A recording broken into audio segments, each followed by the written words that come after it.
Students, today we are going to discuss about two phytohormones, that is auxins and gibberellin. So first we are going to discuss about the various physiological effects of auxins. So here are a few important things you have to know, that auxins are first isolated from human urine, and the term auxin is basically used for the indole 3-acetic acid, and auxins are of course found in two forms. One is natural and another is synthetic. Natural means these auxins are present in plant and we can extract it, you can say, from the plant only. And there are synthetic compound we synthesize is in the laboratories, but properties are near about same both of this. ठीक है, तो natural भी है जो plants में मिलते हैं and synthetic भी हैं जो हम लेबोरेटरीज़ में बनाते हैं. इफ़ यू टॉक अबाउट कि नेचुरली कहाँ मिलते हैं, they are generally produce in the growing apices of the stems. Suppose ये प्लांट है तो ये दीज आर द लीव्स, तो this is known as growing apices. ये वाला जो एपेक्स वाला हिस्सा है तो यहाँ पर होते हैं, कॉन्सेंट्रेट होते हैं. और अगर हम रूट की बात करें, suppose these are the roots, तो they are present on the tips. तो दैट मीन्स एपेक्स पे आइदर शूट और रूट पर ये कॉन्सेंट्रेट करते हैं और ग्रोथ में हेल्प करते हैं. तो अब लेकिन अब ये नहीं कि ये यहीं पर रहेंगे, दे कैन मूव, क्योंकि ये बॉडी पे पूरी इफेक्ट डालते हैं, तो they can move it from here. तो auxins like there are certain name like IAA, that is called indole acetic acid, and there is one more that is called IBA, that is indole butyric acid. ये both are isolated from the plant hormone, that plants, that means these are natural auxins. What you call them? You call them natural auxins. ये question important है, exams में आ सकता है कि give examples of two natural auxins और artificial auxins. So these are the natural IAA and IBA. You have to write their full forms in examination, not only the abbreviation. केवल ये नहीं लिखना है आपने indole acetic acid, indole butyric acid. Now come to the example of two synthetic auxins. What are they? What synthetic auxins means? They are not produced in the plant. Chemically तो आप जानते हैं कि auxins क्या होते हैं, तो आपने synthesize कर लिया उन्हीं chemicals को and you started using them in the agriculture. So there are two names, that is NAA. NAA I have written in short, naphthalene acetic acid, and 2,4D, that means 2,4-dichlorophenoxyacetic acid. तो ये हो गया 2,4-dichlorophenoxyacetic. ये हो गए आपके synthetic auxins. तो these are the two examples of synthetic, तो you have to learn them. Two synthetic auxin and two natural auxins are given in your book, and these four, all, or I can say not only four, all the auxins, they have been used widely by the farmers during the agriculture and the horticulture. Agriculture means cultivation of crops and horticulture means जो fruits हैं, जो plants हैं ना, fruit के plant होते हैं, उनको grow करना, तो दैट इज़ कॉल्ड हॉर्टिकल्चर. तो how auxins help to horticulturist और एग्रीकल्चरिस्ट और you can say farmers, they help initiating rooting in the stem cutting. I have told you that auxin का जो काम है वो क्या है कि कोई प्लांट है तो उसके एपेक्स में, suppose these are the roots, तो ये यहाँ पर होते हैं. तो whenever farmers use cutting process, ठीक है, कटिंग में आप जानते हैं स्टेम को क्या करते हैं, ये स्टेम ले लिया, इसके टुकड़े काट लिए और इनको हम क्या करते हैं, सॉइल में जा करके हम लगा देते हैं ऐसे करके. ठीक है, प्लांट्स आपने देखे होंगे, किसी के भी रोज़ फ्लावर है या उनके जो कटिंग से ले आते हैं हम, कोई भी उसकी ब्रांच ले आते हैं तोड़ के और मिट्टी में लगा देते हैं अपने वहाँ. तो सपोज़ कर लो कि कोई भी हमने प्लांट देखा and you like that plant, कि ये प्लांट है, आपको लगा कि भाई ये बहुत अच्छा प्लांट है तो इसको मुझे अपने घर में लगाना है. तो व्हाट यू डिड इज़ कि आपने यहाँ पे ये प्लांट की स्टेम निकाल ली यहाँ से और आप अपने घर ले गए और यहाँ पर आके आपने इस स्टेम को लगा दिया सॉइल में, एंड आप बिलीव करते हो, होप करते हो कि ये थोड़े दिन के बाद ग्रो कर जाएगी. तो इसको सिंपल लगा देने से बेटर होता है कि पहले आप जब आप स्टेम लाए हैं तो आप यहाँ पर थोड़ा सा ऑक्सीजन अप्लाई कर दो. जब आप यहाँ पे ऑक्सीजन अप्लाई कर दोगे और फिर इसको सॉइल में आप डालोगे तो it will easy for it to develop roots faster. तो रूट्स जल्दी निकल आएंगी और प्लांट आपका ग्रो कर जाएगा. तो that means they help rooting in stem cutting. Stem जो भी आपने काट के लगाई है उसमें रूट्स जल्दी निकल आती हैं. एंड प्लांट प्रोपगेशन, आपकी कितनी भी सारे इस तरह से लेके स्टेम्स, इस मेन प्लांट से इससे स्टेम्स निकाल के और कितने भी सारे ऐसे ग्रो कर दो, आपके 1 2 3 4 5 6 कितने भी प्लांट्स आपके तैयार हो जाएंगे बहुत ही कम टाइम में। And auxin, another function of auxin is that it promotes flowering. Flowering किस में भी, वो भी पाइन एप्पल में। They help to prevent fruit and leaf drop at early stage. तो फ्लावरिंग को प्रमोट करते हैं पाइन एप्पल्स में, ये एक फंक्शन हो गया। सेकेंड, थर्ड थिंग हो गया कि they stop fruit and leaf drop at early stage. What sometimes what happens कि प्लांट से बहुत जल्दी फ्रूट्स एंड लीव्स गिर जाते हैं पहले ही, बहुत पहले। तो ये this is not good for the plant, तो इसलिए उनको रोकता है। अगर आप स्प्रे कर दोगे तो आपके लीफ भी नहीं गिरेंगे और आपके फ्रूट्स भी नहीं गिरेंगे वक्त से पहले। And also they promote the abscission of the older and mature leaves and fruit. अब एब्सिशन क्या होता है, सपोज ये कोई प्लांट हमारा, colour I will just change the colour क्योंकि plant should be in green colour suppose. So this is the plant. तो what happens in it कि दैट एब्सिशन लेयर में, suppose this is the branch and यहाँ पर कुछ भी substance deposit हो जाते हैं and they form abscission layer. तो यहाँ पर जब ये इसको कुछ भी टॉक्सिक सब्सटेंस डिपॉजिट हो गए, टेनिन्स, रेजिन्स, गम्स, कुछ भी, तो क्या होता है कि सपोज जाइलम तो यहाँ से फूड ले जा रहा है, जाइलम फ्लोएम सब ले जाते हैं, खाना पानी ऐसे करके ना। तो ये यहाँ पर जब हो गया तो ये अब आने नहीं देगा, ठीक है, खाना या पानी इसको मिलेगा नहीं। तो क्या होगा, इनको कुछ नहीं मिलेगा तो थोड़ी देर के बाद लीव्स क्या हो जाएंगी, गिर जाएंगी प्लांट से, क्योंकि इनको तो फूड मिल नहीं रहा है, क्योंकि किसने ब्लॉक कर लिया है, एब्सिशन लेयर ने। तो एब्सिशन लेयर मीन्स होता है कि ये जो कट ऑफ कर देते हैं सप्लाई का फूड एंड उसका वाटर का। और ये कहाँ से आ जाती है abscission layer, when plant grows old, then obvious है कि कुछ भी जो टॉक्सिक सब्सटेंसेज हैं या यूजफुल सब्सटेंसेस नहीं हैं, यूजलेस सब्सटेंसेज हैं, वो डिपॉजिट होने लग जाते हैं और ये सप्लाई में हेल्प नहीं करते फूड एंड वाटर की, और इनको नहीं मिल पाता है तो ये यहाँ से गिर जाते हैं। And also in higher plants the growing apices और you can say the growing apical buds stops the growth of the lateral axillary bud, जो कि बहुत इंपॉर्टेंट चीज़ है, क्योंकि हम ऑक्सिन्स को स्टूडेंट्स जानते हैं कि ये एक ऐसा हार्मोन है जिसको एपिकल डोमिनेंस हार्मोन के नाम से जाना जाता है। Apical dominance is the phenomenon dominance. And what do you mean by apical dominance? If I show you that apical dominance means, suppose this is the plant, तो what happens is we all know that auxins are concentrated here, यहाँ पर concentrate है auxins, तो auxin always promote the growth of apex. तो ये यहाँ पर जो है वो प्लांट हमेशा ये ग्रो करता रहेगा, ये आगे बढ़ता रहेगा। तो आपको अगर हेज बनानी है तो what do you want hedge, आपको हेज में लगता है कि साइड में भी ब्रांचेस आनी चाहिए ना, तब तो ये ऐसे करके आपकी हेज बनेगी, है ना। तो अब उसके लिए क्या करना होता है कि you have to cut it. ये इसको यहाँ से आपने देखा होगा कि जो गार्डनर्स हैं वो ऊपर ऊपर से कैंची से ना कट करते रहते हैं, कट करते रहते हैं ऊपर ऊपर से ना। वो क्यों कट करते हैं, सो दैट जो ऑक्सीजन से वो कॉन्सेंट्रेशन उसके नीचे भी आए और साइड की ब्रांचेस को भी मौका मिले और ये भी क्या करें, ग्रो करें। क्योंकि हेज मीन्स क्या होता है, एक तरह से आप वॉल की तरह बनाना चाहते हो, एक दीवार की तरह बनाना चाहते हो पौधों की। तो जब तक ये साइड की ब्रांचेस नहीं स्टूडेंट्स ग्रो करेंगी तो आप देखो ये ऐसे नहीं बनेगा ना। ये अब देखो ये हेज तैयार हो गई आपकी, ठीक है, इसी को तो हेज बोलते हैं, है ना। अब ये हेज बन गई आपकी। तो अब ये लेटरल ब्रांचेस जो आपकी ग्रो की हैं ये वाली सारी, ये तभी ग्रो कर पाएंगी जब ये ऊपर से आप कट करोगे, और जब ऊपर से आप इनको कट करोगे then auxin will move to the lateral branches, ऐसे। तो that's why you call them apical dominance, means apex की डोमिनेंस होती है, वही ग्रो करता रहता है। तो whenever you remove the shoot tips usually lateral growth get the chance to grow. तो लेटरल वाली ग्रोथ को, दैट मीन्स ये वाली जो प्लांट की शाखाएं हैं इनको मौका मिलता है ग्रो करने का।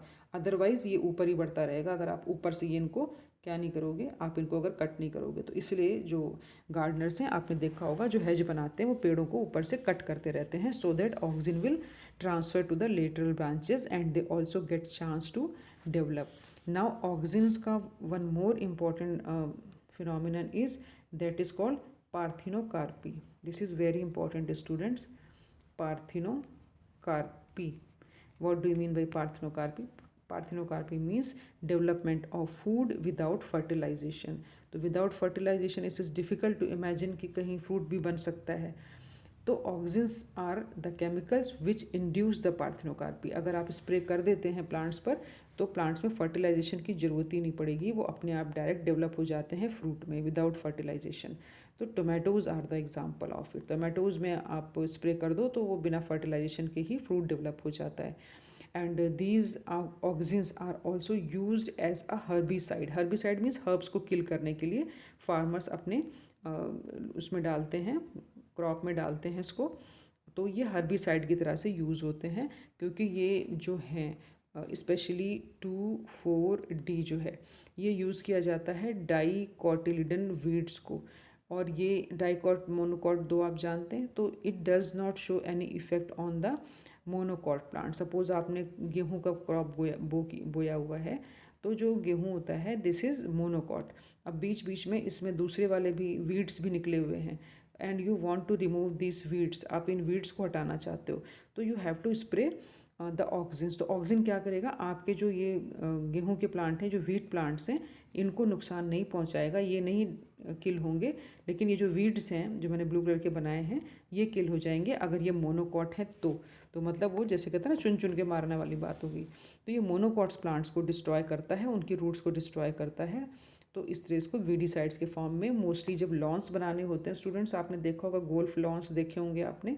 तो दीज लॉन्स की क्या प्रॉपर्टी होती है कि यहाँ पर सिर्फ ग्रास होती है। तो if you want to form a lawn, तो लॉन में आपको पता है कि अगर वीड्स होंगे, बड़े बड़े प्लांट्स होंगे, पत्ते होंगे, तो यू कांट प्ले गोल्फ वगैरह, ये सब नहीं खेल पाएंगे ना। ये लॉन सुंदर नहीं आपका बनेगा कि अब उसमें बीच में बड़े बड़े पत्ते निकला, पत्ते वाला भी कोई प्लांट ऐसे ऐसे आ गया। तो आप ये स्प्रे कर दो तो जितने भी मोनोकॉट होंगे प्लांट्स वो अपने आप फिनिश हो जाएंगे। And auxins are also use to control xylem differentiation in helps in cell division. तो सेल डिवीजन में भी ये हेल्प करता है और जाइलम के डिफ्रेंशिएशन में भी ये हेल्प करता है। तो there are lots of function as you study right now.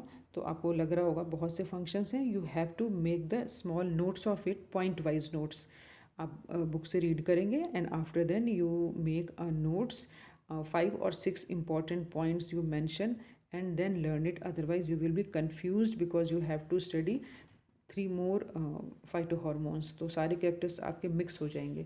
तो you have to make a short notes, point wise notes आप बनाएंगे लेक्चर देखते हुए भी और अपनी बुक से पढ़ते हुए भी। Now come to the next और another important hormone that is called gibberellins. तो gibberellins are also very important for the growth and development of the plant because it is mostly 100, about 100 gibberellin, short में we can write it GA, gibberellic acid, because it is acidic in nature। तो about 100 gibberellins are so far we have or scientists have reported from different organism like fungi से और higher plants से निकाले गए हैं। ये आपको याद रखना है कि they are extracted from fungi and higher plants। From here small questions can come into your examination. Exams में ऐसे छोटे छोटे क्वेश्चन यहीं से बन जाएंगे कि जिब्रेलिक एसिड कहाँ से ऑब्टेन किया गया। तो इनको हम डिनोट कैसे करते हैं, we write it like GA1 gibberellic acid 2 ऐसे हम लिखते हैं, GA3 ऐसे लिखना होता है। पर बेसिकली GA3 जो है दिस इज़ मोस्ट कॉमन, जिसके बारे में हम पढ़ते हैं because it is the first gibberellic acid which was discovered. तो जब पहला था तो ऑब्वियसली इसी के बारे में ज़्यादा पढ़ा गया, बाकी तो बाद में आए हैं। And they produce also a very large you can say physiological or you can say they produce a very wide range of physiological effects on the plants। and what are these main ability, जैसे हम auxins को जानते थे apical dominance के नाम से, वैसे gibberellins को हम जानते हैं स्पेशली बोल्टिंग हॉर्मोन्स के नाम से, बोल्टिंग हार्मोन के नाम से इसको आप जानते हो। तो बोल्टिंग का मतलब क्या होता है वो भी मैं भी आपको बताऊंगी। तो बेसिकली बोल्टिंग का मतलब होता है कि वो स्टेम इंटरनोड्स को इंक्रीज़ कर देता है। स्टेम इंटरनोड को इंक्रीज़ करने का मतलब suppose this is the stem, तो इनको वो इंक्रीज़ कर देगा इंटरनोड को। अब इंटरनोड छोटा भी हो सकता है और इसके ऊपर ऐसे सपोज को कैबेज लगा हुआ है, इस तरह से कैबेज तो आप सबने देखा है, तो ये इंटरनोड को इलोंगेट कर देता है। इफ़ यू सी कैबेज आप सबने आई होप देखा होगा लगा हुआ। तो कैबेज में क्या होता है, छोटा सा स्टेम होता है, सॉइल में ऐसे लगा हुआ है और ये कैबेज है, इसके ऊपर निकला हुआ है ऐसे कैबेज लीव्स। तो व्हाट हैपन्स इज कि जैसे ये साइज़ में बढ़ेगा तो it will come in the close contact of the soil, मिट्टी के बहुत पास आ रहा है, तो यहाँ से इन्फेक्शन होने के या उसमें इंसेक्ट लगने के चांसेस हो सकते हैं ना। तो सपोज़ अगर आपके पास कोई ऐसा तरीका हो कि ये स्टेम को आप इनलार्ज कर सको, थोड़ा इतना लंबा आपने कर दिया स्टेम को, then there will be cabbage. तो ये सॉयल के पास जो है वो नहीं आ रही, तो सॉयल्स के कांटेक्ट में ना तो मॉइस्चर इसको, इनकी पत्तियों को सड़ा पाएगा, ना कोई इंसेक्ट इसमें लग पाएंगे। तो दिस इज़ कॉल्ड बोल्टिंग, जहाँ पर हम जिब्रेलिन के स्प्रे से इनकी जो इंटर नोड और नोड्स हैं उनको, या यू कैन से कि लेंथ है जो एक्सिस की, वो हम इंक्रीज़ कर देते हैं। तो एक तो वही हो गया। दूसरा, you have seen in the plant of grapes, if you see the plant of grapes also, कि उसमें भी क्या होता है कि अगर दिस इज़ द ग्रेप और अगर ये ऐसे करके इंटरनोड दूर दूर हो जाए, ग्रेप्स ऐसे लग रहे हैं तो इट विल बी गुड, ठीक है, ऐसे करके अगर लग रहे हैं ग्रेप्स। और अब ये क्या होते हैं, स्टॉक्स दूर दूर होते हैं तो it will be easy for grapes. और अगर ये बहुत पास पास होते हैं, बहुत छोटा सा स्टॉक हो गया, suppose this is the stock, छोटा सा ये स्टॉक हो गया और ये सारे ग्रेप्स ग्रेप्स ग्रेप्स लगे हुए हैं ऐसे करके, तो it will be very difficult, है ना, इसकी इतनी अच्छी इकोनॉमिक इंपॉर्टेंस नहीं होती है। इंस्टेड कि इस तरह का ग्रेप आपको देखने को मिले जिसमें आपको ग्रेप्स आपको लग रहे हैं कि हाँ भी हैं, थोड़ा खुले हुए लगे हुए हैं, ठीक है। तो दैट मीन्स कि वो उनके स्टॉक को भी क्या करता है, इंक्रीज़ कर देता है। तो इस its basic ability is to it increase the length, और you can say axis to increase the length of grape stock. And gibberellins like apple, अगर आपने एप्पल देखा है तो एप्पल का भी एक पर्टिकुलर शेप होता है। तो अगर उस शेप के एप्पल हैं तो आप परचेज़ करने जाओगे शॉप पे तो आपको अच्छा लगेगा, आप उसको परचेज़ करके लाएंगे। इस तरह का कुछ शेप आप ले लो अगर एप्पल का, तो you will like to purchase this kind of apple, ठीक है। तो इस तरह का एप्पल आप लेना पसंद करेंगे। ये स्टॉक हो गया यहाँ पे। तो एप्पल का प्रॉपर शेप जो है वो प्रोवाइड करता है, तो इलोंगेट करता है एंड इम्प्रूव इट शेप, तो ताकि उसकी इकोनॉमिक वैल्यू बढ़ जाती है, फिर बिकता है अच्छा मार्केट में। डिले सेनेसेंस कर देता है, सेनेसेंस का मतलब जो भी मैंने आपको बताया था कि जो एजिंग प्रोसेस है प्लांट्स में उसको डिले करता है, मतलब लेट में एजिंग होगी फिर प्लांट की। And fruits can be also left on the tree for longer period, means कई बार प्लांट से बहुत जल्दी फ्रूट्स गिर जाते हैं तो नुकसान हो जाता है ना, वो ठीक से पके भी नहीं होते अभी। तो अगर आप स्प्रे कर दोगे जिब्रेलिन्स का प्लांट्स के ऊपर तो fruit can be left on the tree for longer period, बहुत समय तक वो पेड़ पे लगे रह सकते हैं अनटिल जब तक आप तोड़ना नहीं चाहो। तो आप जब तक चाहो कि भाई अभी मैं एक बार तोड़ के आपने मार्केट में ले गए हो और नेक्स्ट टाइम आप नहीं चाहते अभी इतनी जल्दी ले जाना, तो वो ख़राब नहीं होंगे, वो प्लांट्स लगे रहेंगे पेड़ पे। And also it increases the malting process in brewing industry. Malting process क्या होता है, जैसे ब्रीविंग इंडस्ट्री मीन्स कॉफ़ी की इंडस्ट्री हो गई, माल्ट की इंडस्ट्री हो गई, तो उसमें माल्ट को इंक्रीज़ कर देता है। And malt is something which helps in increasing the aroma, taste, है ना, खुशबू, टेस्ट, और ये सब चीज़ के लिए अच्छा होता है। तो उसको स्पीड अप कर देता है, माल्टिंग प्रोसेस को इन स्पीड कर देता है, बढ़ा देता है। एंड ऑल्सो शुगर केन के बारे में आप जानते हो कि जितना लंबा शुगर केन होगा, ठीक है, उतना ज़्यादा उसके अंदर क्या निकलेगा, जूस निकलेगा, और उतनी अच्छी आपको शुगर मिलेगी। तो शुगर केन जो हैं उनको, क्योंकि अब इसमें सबको पता है आपको कि कार्बोहाइड्रेट है इसके अंदर इनके स्टेम्स में, तो whenever you spray the gibberellins, sugarcane crop जो है वो क्या हो जाती, बहुत अच्छी हो जाती, बिकॉज लेंथ जो है वो शुगर केन की बहुत बड़ी बड़ी हो जाती है। And that's why they increase the yield of the sugar cane juice, and then you can say hence sugar cane production is also increase। तो ये भी एक अच्छी चीज़ है इसके में।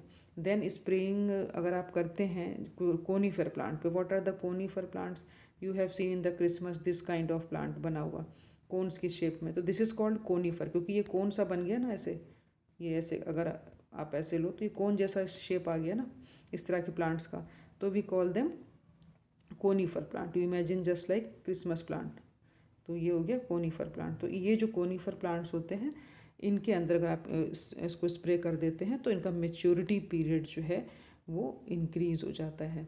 तो ये उसको इंक्रीज मीन्स फास्ट हो जाता है। तो as you spray the gibberellins on the conifer plants, अगर वो छोटे हैं भी और आप चाहते हो कि जल्दी से बड़ा हो जाए आपका क्रिसमस ट्री फटाफट, तो उस पर आप ये स्प्रे कर दोगे तो वो बहुत जल्दी उसकी ग्रोथ बहुत जल्दी हो जाएगी और जल्दी सीड भी उसमें बन जाएंगे। दैट मीन्स मेच्योर जल्दी हो जाएगा, यू कैन से। तो इट विल मेच्योर फास्ट, अगर वो छोटा है तो जल्दी से मेच्योर हो जाता है। And gibberellin also promotes the internodal elongation of several plants, वही सेम चीज़ जो बोल्टिंग मैंने आपको बताई थी जैसे कैबेज में है, उसी तरीके से बीट प्लांट में भी ये हेल्प करते हैं. तो this is all about the physiological effects of the auxins and gibberellins on the plants. I hope you understand all the points. And at last, I once again tell you that you have to make the notes in the form of bullet points so that you remember various physiological process. Otherwise, it will be difficult for you to remember all the points.